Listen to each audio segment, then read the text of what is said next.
Welcome to This Explainer. Today we are embarking on a forensic investigation into one of the most famous, frequently quoted, and, as we're going to see, frequently diluted texts in historical literature. We're unpacking a fascinating critique called Love Under the Lens, a forensic critique of charity. Basically, we're going to examine exactly how a very popular modern interpretation holds up against its ancient source material. Okay, let's dive into this.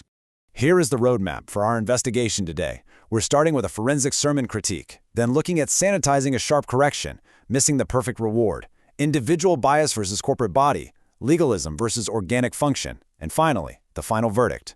We're essentially putting a specific sermon about 1 Corinthians 13 on the examination table to see exactly where things went missing in translation. Section 1. A forensic sermon critique.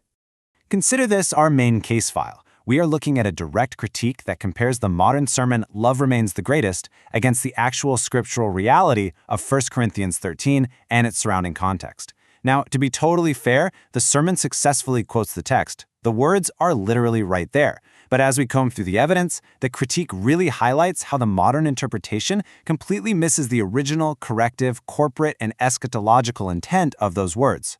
Section 2. Sanitizing a sharp correction. The critique points out a massive pendulum swing here. On one side, you've got the sermon, which frankly sanitizes the text by presenting love as just this generic, defining characteristic of the Christian faith. It paints a very soft, aspirational sentiment. But on the flip side, the actual source text introduces love as a still more excellent way. And a way to do what exactly? To correct deep divisions and factions within the church. The original author wasn't writing a greeting card, They were delivering a razor-sharp ecclesiastical correction to a seriously fractured group of people. And this phrase brilliantly illustrates the real stakes of that correction. The source text gives this severe divine warning that without love-driven order, the church looks completely chaotic. Like to outsiders, they appear to be, quote, out of their minds. The source material argues this creates a glaring logical contradiction in the sermon itself. The sermon implies that spiritual gifts like tongues and prophecy are merely meaningless or empty without love. But the original text goes way further, arguing these gifts are actually potentially detrimental and chaotic forces if they aren't governed by love. Section 3. Missing the perfect reward. So, the sermon entirely omits a massive theological concept called eschatology. And hey, don't let the heavy jargon scare you off.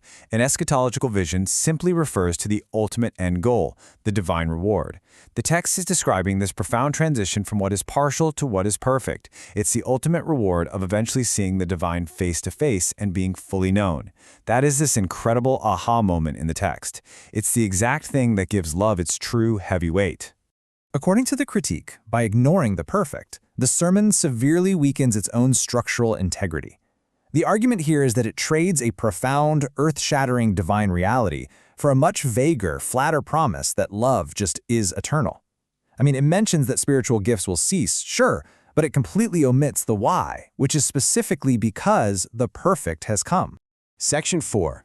Individual bias versus corporate body. Now, what's really interesting about this slide is how modern culture heavily influences this interpretation.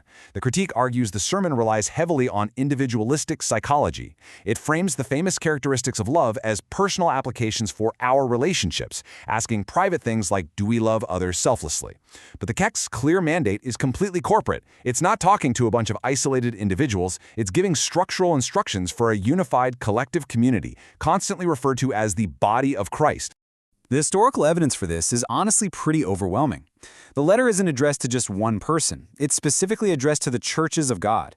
The critique points out that this famous is-not list of love wasn't meant to be some private checklist for a happy marriage or a personal relational success metric. It was divine instruction designed to heal specific divisions in the body and maintain the same care for one another within a fractured, chaotic group setting. Section 5. Legalism versus organic function. The critique also notes that the sermon pushes a heavy, almost legalistic motivation. It uses phrases like, we must examine our selfish love, and we need to commit to living out a commandment. They argue this completely misaligns with the source material.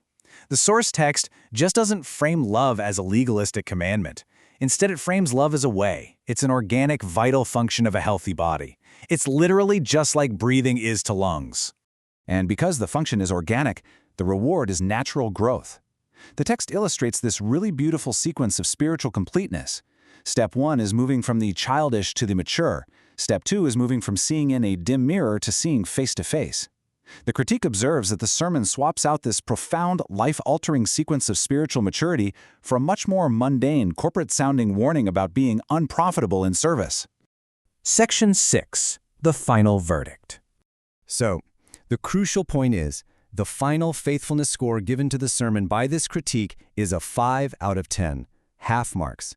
Let's break down exactly why it landed right there in the middle. The critique absolutely awards points for keeping to the literal letter. The sermon accurately quoted the famous is/is not list, and it definitely maintained a high view of love's duration. But ultimately, the analysis concludes that it completely stripped away the corrective intent. It honored the letter of the poem but totally missed the spirit of the correction. The critique argues it essentially pulled the corporate and eschatological teeth right out of the passage, turning an organic blueprint for community survival into a legalistic self-help guide. Which leaves us with this final thought. Now that we've unpacked all this forensic evidence, the next time you encounter this famous passage, how are you going to approach it? Will you read it as just another personal checklist, or will you see it as a profound call to community order? Thank you so much for exploring this case file with me today. Keep questioning, keep learning, and I'll catch you on the next explainer.